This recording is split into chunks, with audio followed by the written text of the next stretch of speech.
I'd like to first start off the Vad by giving a Karsa Tov to everyone who's mechazik and celebrated the yeshiva 2 nights ago. By the dinner, it was really beautiful, and like I had mentioned in the email, really it's a zchus for us, it's a zchus for everybody to have the opportunity. We thank the yeshiva for giving us the opportunity to be partners and being mishtatet in supporting the yeshiva, and for that I give the yeshiva Karsa Tov, and thank everyone who was involved in that, and I think they should give a praise to Yeshiva for letting them be a part of that. Apropos to that, but really not because of that, we start the second mitzvah today of Mitzvot Shekulot, which is going to be the mitzvah of Tzedaka.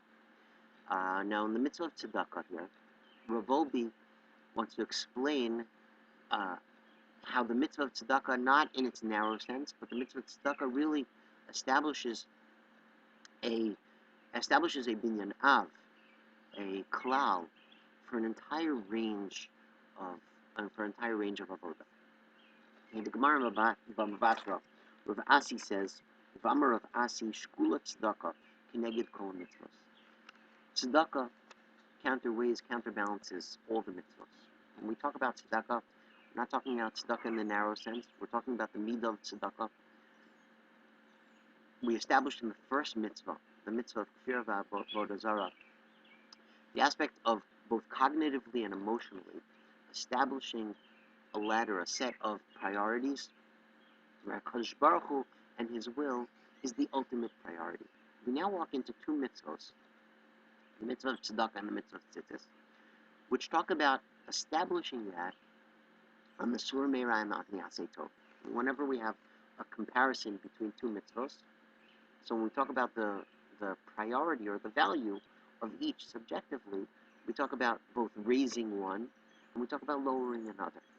So here, tzedakah deals with the sur meira, deals with the aspect of lowering some of the less important priorities, some things which are less of a priority. A standard of living, kavod, hina, selfishness, all of those things, we need to lower those things while we raise the other things in aseh tov, and that we're going to deal with next week as represented in tzitzis. You know that there's a famous mashal in avoda regarding growing grass, that there's two ways to grow a beautiful garden. One is to walk around and constantly pick out the weeds, and one is to grow grass, and through growing grass and trees, you strengthen you don't have to pick the weeds. But the Bali Musar assumed that's it's not that simple in avoda. We do have an ingrown yetzer. I'm not going to say yetzer hara, because it's a yetzer which is used for tov also. We have an ingrown yetzer of kavod and kina, and we can't just ignore the weeds. If we ignore the weeds will grow on their own, even if we do lots of tov. We can't just do tov and ignore the ra. There is a process of sur meira ve'aseh tov. So here we start with the sur meira. And the sur meira, which we're talking about, is how do we take the process of lowering kina, kavod, self gashmius investment, and the running after mammon. So Rav Wolbe points out the fact that in the koach and tina of tzedakah, we're not just dealing, and the midah of emulating HaKadosh Baruch Hu in koach and tina, we're not just talking about giving over something to someone else. We're not talking about the aspect just of paying attention and noticing someone else's needs and giving them. That's going to be very important in terms of the midah of chesed, which the Ali Shur will teach us about. But here the mitzvah of tzedakah is focusing on taking out of my pocket and giving to someone else. Okay?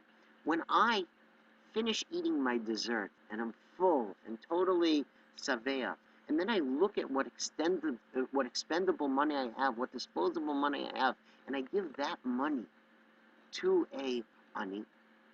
So that uses the midah of chesed, of paying attention to someone, but that doesn't tap into the koach and tina of taking from myself and giving to someone else.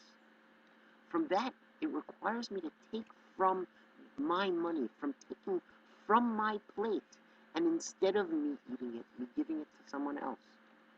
Now, the halacha does recognize that there's a limit. I'm not allowed to give from my needs to someone else. There's a limit of tzedakah. I can't make myself an ani because I give to somebody else, and I can't take from my bare necessities, and certainly not from my family's bare necessities to give to someone else. But I do need to be able to take from my wants. I need to be able to take from my wants to give to someone else. And we're not just talking about tzedakah, and we're not just talking about money. I need to, and we're not even just talking about somebody else. I need to be able to take from my time, not just from my extra time, but from my time, instead of doing fun, instead of part of my extra vacation, let me take some of that time to do chesed, not just when I'm done with myself. Let me take from my time to invest time into someone else.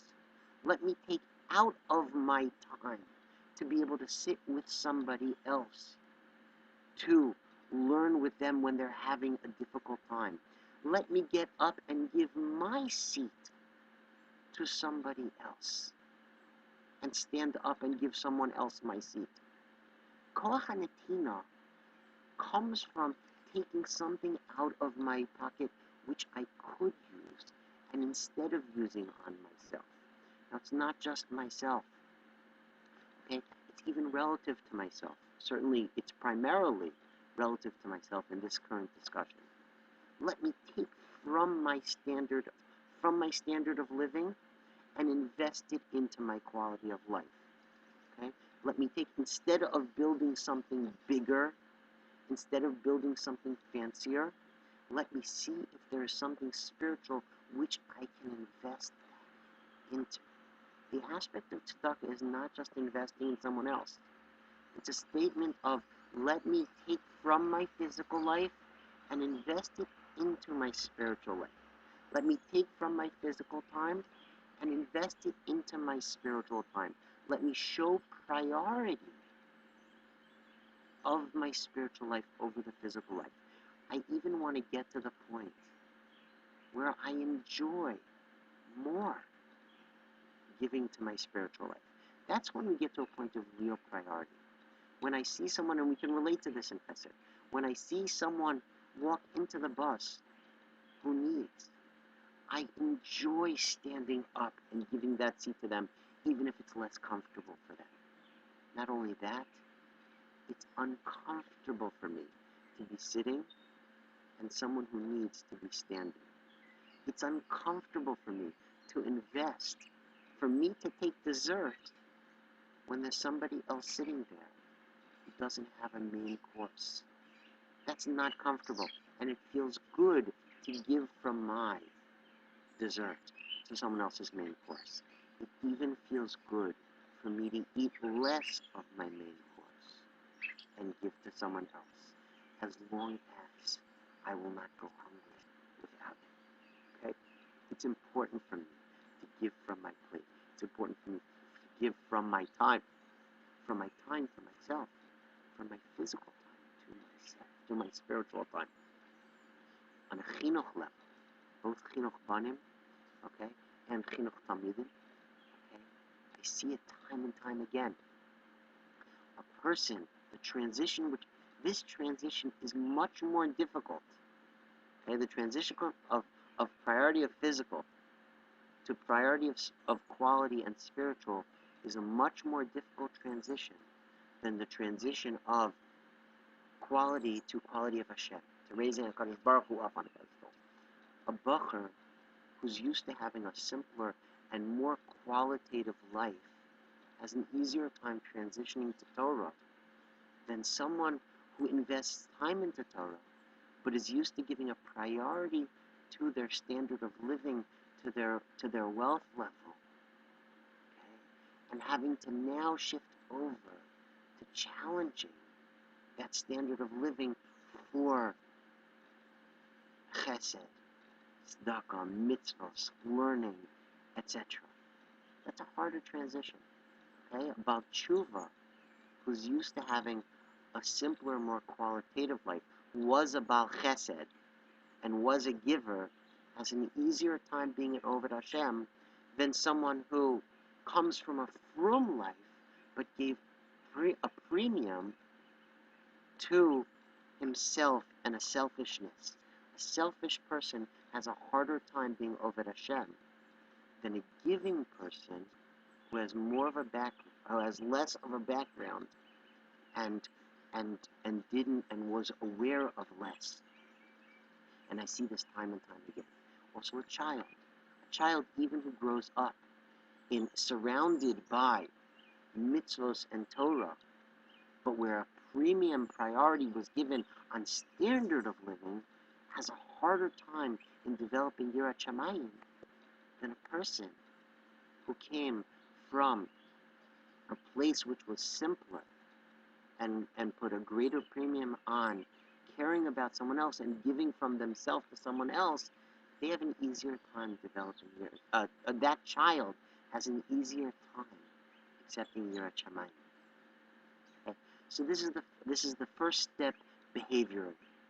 Let me practice giving tzedakah. I remember when being in Shir once by Rav Aaron, and he dealt with the struggle in the sugyas of tzedakah and Bava Basra, of whether it's better to set aside meiser at the beginning of the month, and then you only have to, then it's easier to give tzedakah from that meiser account, or is it more important that through the month, each time you take, you're taking out of your pocket.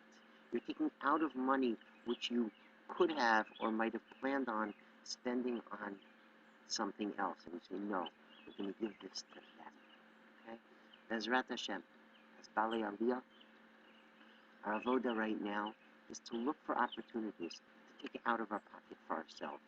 To take, you know what, instead of spending on my kavod, I'm going to spend on myself, my opinions. Instead of spending on my physical, let me invest into my spiritual. Let me give a priority and a premium to quality of spiritual life over standard of living physical life.